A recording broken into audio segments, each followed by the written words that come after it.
चलिए आई भैया, हमनी के मदनपुर प्रखंड अंतर्गत वार्ड पंचायत से सुजोग शिक्षित कर्मठ एवं जुझारू उम्मीदवार बड़ भैया श्री राजेश्वर पासवान जी, जिनका चुनाव चिन्ह चरपाई छाप क्रम संख्या 2 पे बटन दबा के इनका के भारी से भारी मतों से विजयी बनावे के बाद इनका के जितावे के बाद सुन लाहो भैया बहिनी, सुन लाहो भैया बहिनी, मजदूर किसान राजेश्वर भैया के जीतई है अब की।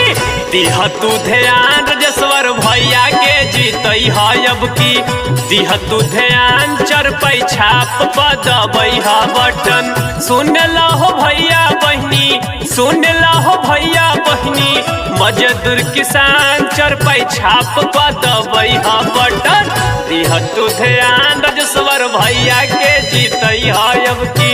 दिह तू ध्यान बटन चरपाई दबई है अब की। इनकलाब जिंदाबाद, जिंदाबाद जिंदाबाद, राजेश्वर पासवान जिंदाबाद, जिंदाबाद जिंदाबाद, चरपाई छाप जिंदाबाद, जिंदाबाद जिंदाबाद, वार्ड पंचायत जिंदाबाद। जिंदाबाद जिंदाबाद, क्यों पड़े हो चक्कर में, कोई नहीं है टक्कर में, क्यों पड़े हो चक्कर में, कोई नहीं है टक्कर में।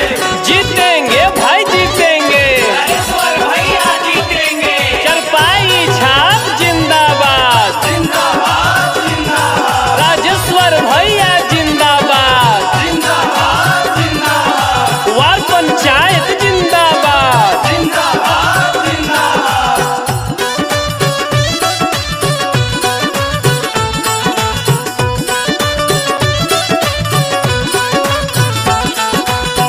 वार्ड पंचायत से समिति बनई है, हाथ जोड़तानी भैया भूल मत जई है।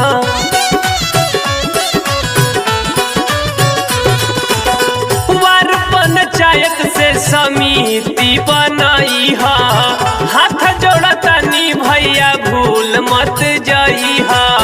दिलवा के साफ हई, दिलवा के साफ हई, नेक इंसान राजेश्वर भैया के जीतई है अब की। दिह तू ध्यान चरपाई छाप दबई है बटन।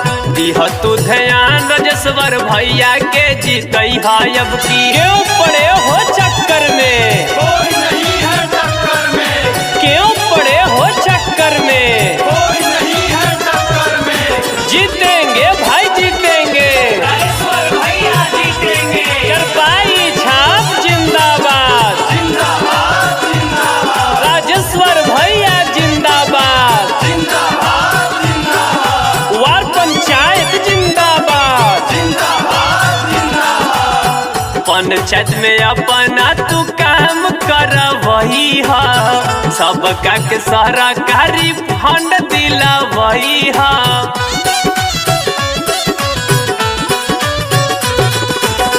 पंचायत में अपना तू काम कर वही है, सबका के सरकारी फंड दिला वही है।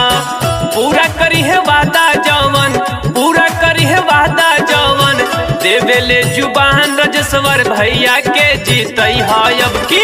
दिह तू ध्यान क्रमांक 2 दबई है बटन। दिह तू ध्यान चरपाई छाप दबई है button. Recording by Nitya Films.